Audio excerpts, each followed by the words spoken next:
Cool.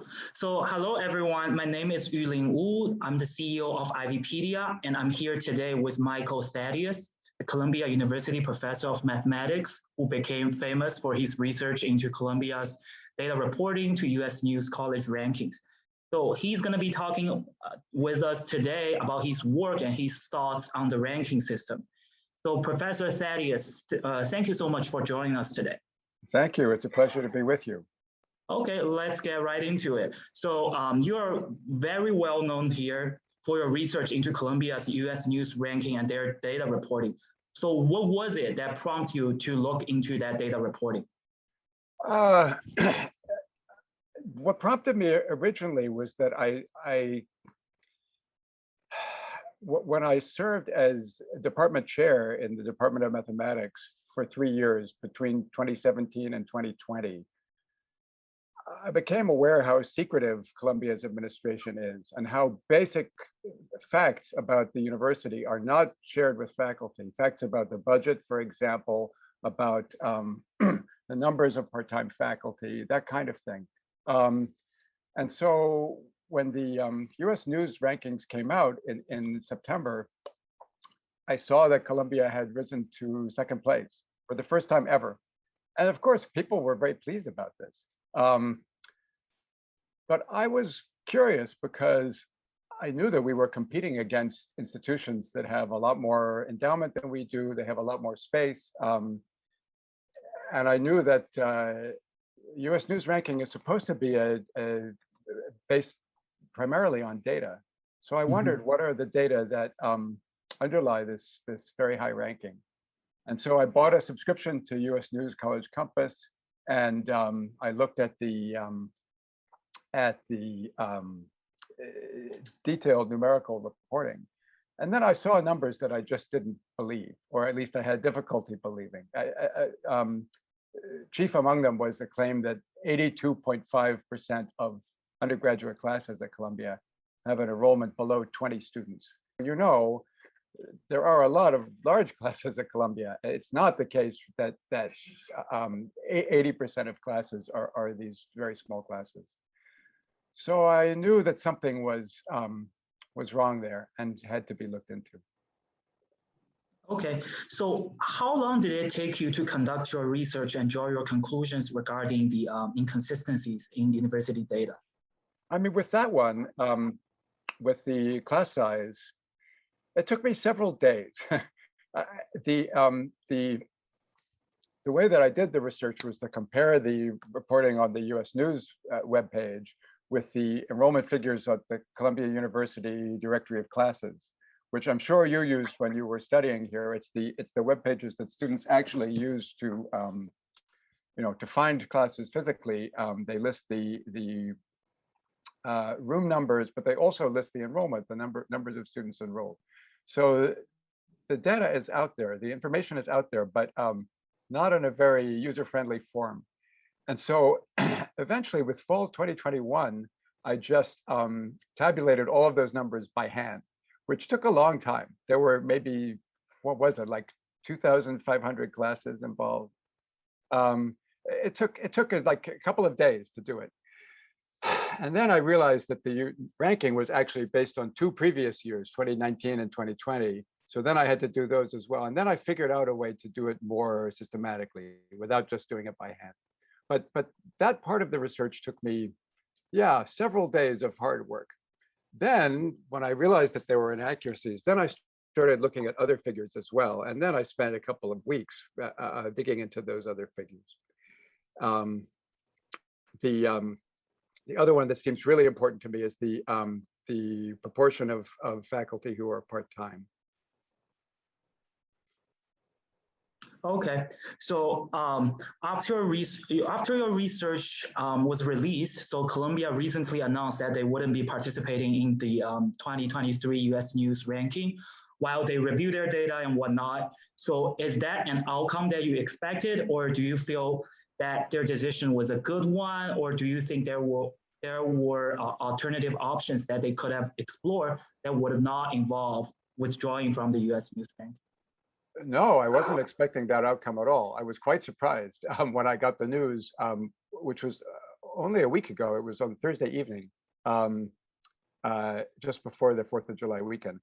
I don't know if you saw, but yesterday there was another major development, which is that U.S. News made its first substantial statement in response to the matter when they announced that they are removing Colombia from the current rankings, the 2022 rankings, effective immediately. And I wasn't expecting that either. No, what I expected to happen was that Colombia would make some kind of substantive response to the issues that I raised.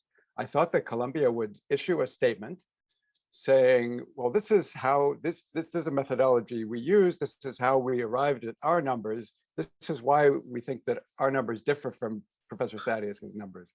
They've never made any statement of that kind. And that's very disappointing to me. That's what I was kind of expecting. I was expecting that my article would be the first step in a evidence-based debate or discussion. And there hasn't been any discussion of that kind. So where do we go from here? So are you planning to do further research into this issue, or do you feel that you are satisfied with the work you have done? Oh, I am planning to do further research, although I'm not exactly sure what form that research would take. Many people now, of course, are asking me about the situation at other universities besides Columbia. It's certainly possible that Columbia is not unique and that there are inaccuracies in the data reported by other universities. There are scandals related to U.S. News all the time, where institutions themselves reveal that they misrepresented the data. So it's very possible that there are revelations like that kind that have not been made. I don't have the time or the energy to investigate every single other university. And also, I do think that the misrepresentations by Columbia are particularly extreme. As you know, one of the things I documented in my article is that Columbia reported that it spends more money on instruction than Harvard, Yale, and Princeton put together. And that figure that it reported is more than any of the other 6,000 institutions that reported it to the government. So that's extreme. And you're not going to find any other university that reported a more extreme number than Columbia. But yes, there may be misrepresentations by other universities. I expect that there are. I hope that other people will investigate that because actually part of what I used was my own inside knowledge of the institution. I knew where to find other sources to check those figures for US News, like the directory of classes. So, I mean, one thing that I'm certainly going to do is I'm going to do a similar kind of analysis in future years. I'm going to record all the enrollment figures as they come out. And one thing that I documented in my article is that undergraduate class sizes at Columbia are not particularly small. They're fairly large and they're growing. So one thing I want to see is the trend. Do these bad features that I documented, are they going to continue to keep getting worse? So actually, as you mentioned in your research, right, Columbia was one of the few schools that refused to release their common data set. Yes. So now I think the newest development was that some spokesperson that at Columbia said, okay, now they're going to release common data set, but there are still part of the data that they are not willing to reveal, as you suggested, after most faculties voted yes, of course, right? Yeah. So how do you view that? So like, what do you think is going on there? I have no idea what's going on behind the scenes. It's like the Wizard of Oz, pay no attention to the man behind the curtain. But about the common data set, of course, that's a welcome development. Of course, I'm looking forward to seeing it when they release it. Initially, they said that the common data set would be released during the summer. Now they're saying it will be released during the fall. So clearly behind the scenes, there's some serious problems with how these data are being compiled. I wouldn't be surprised if there's another postponement and it doesn't come out until the winter, but I'm looking forward to seeing it. It's important to understand that all that they are planning to release is data about this past academic year, the academic year that just concluded, and the future ones going forward.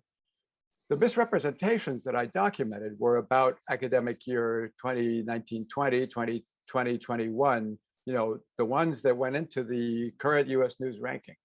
And we haven't been given any insight into how those figures were arrived at. That's why I was asking for past common data sets and for an analysis of the reported data, the data that were already reported to US News. And I was told that they couldn't do that. In fact, that even the faculty, as you alluded to, the faculty passed a motion overwhelmingly requesting that those existing common data sets be released. And we were told that it couldn't be done because they're fragmentary and incomplete. Well, that's fine. Even if they're fragmentary, it would still be valuable to see them. Furthermore, since Columbia did make submissions to US News, it must have a copy of the web form where they filled out the survey. And some other institutions put that entire completed survey on their web pages. So that would be a valuable thing that Columbia could do and a gesture of good faith. They could just show us the responses that they made to the survey. And Columbia does not even seem to be willing to do that.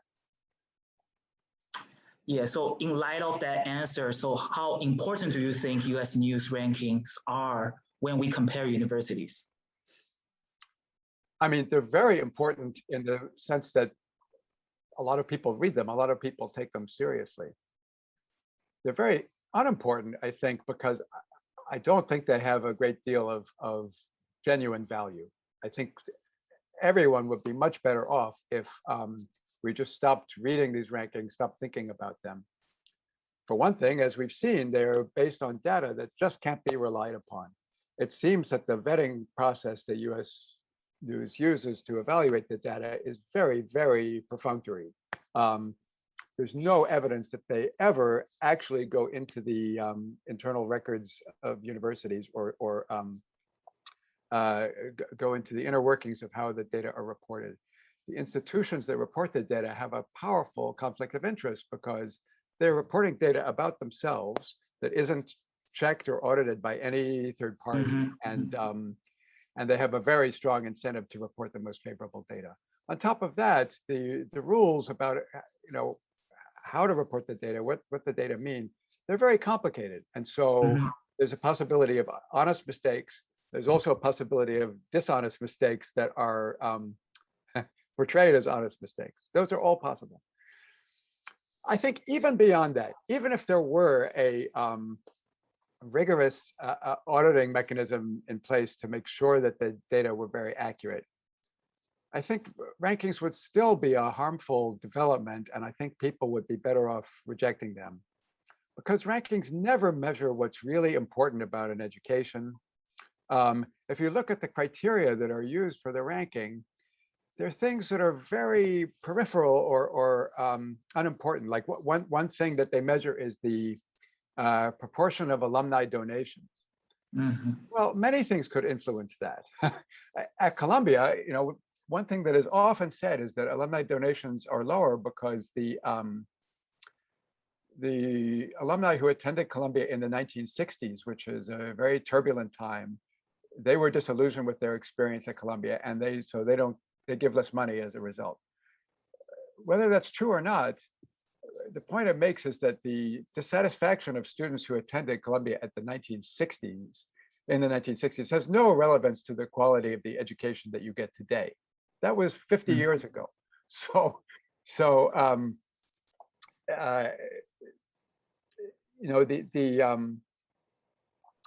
US News ranking is based on all of these criteria that are very, very tangential. And the fact is that what makes of education valuable consists of factors that are very difficult to measure. A good education is one that involves an intellectual challenge, that involves studying alongside brilliant students and learning from brilliant professors. What is brilliance? How do you measure it? How do you compare the brilliance of the professors at one university with another? There's no reasonable way to do that. The people who are obsessed with rankings need to accept the fact that there are very, very precious things in life that cannot be measured, and education is one of them.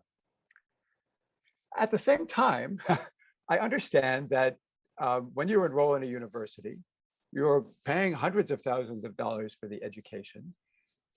in some ways it is like a purchase. In some ways it is like buying a new car. And in other ways it is totally unlike that, because an education is a program of personal development. It's not a physical object like a car. But I understand that to some degree that a student feels like a customer, and a student wants to get good value for the money that they pay for tuition. And tuition is so expensive now that that only increases the importance.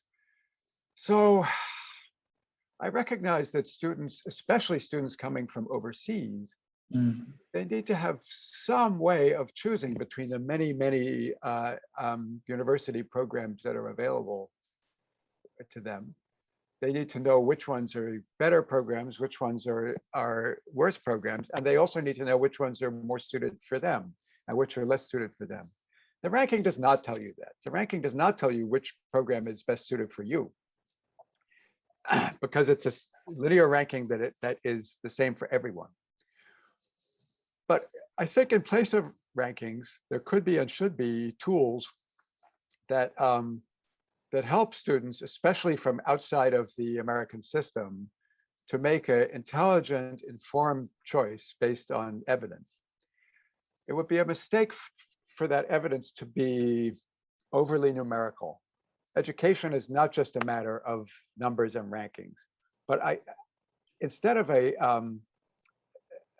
system like the US News rankings, it would be better if there were guidebooks written to the top American universities and top degree programs that were very comprehensive, very thorough, very thoughtful, that involved written essays and not just numbers, and that were also written by contributors who were completely independent from the process, that had no financial ties or obligation to any of the major actors. Another big problem with US News is that US News accepts a lot of advertising from the universities that it ranks. And so there's a huge conflict of interest for US News as well.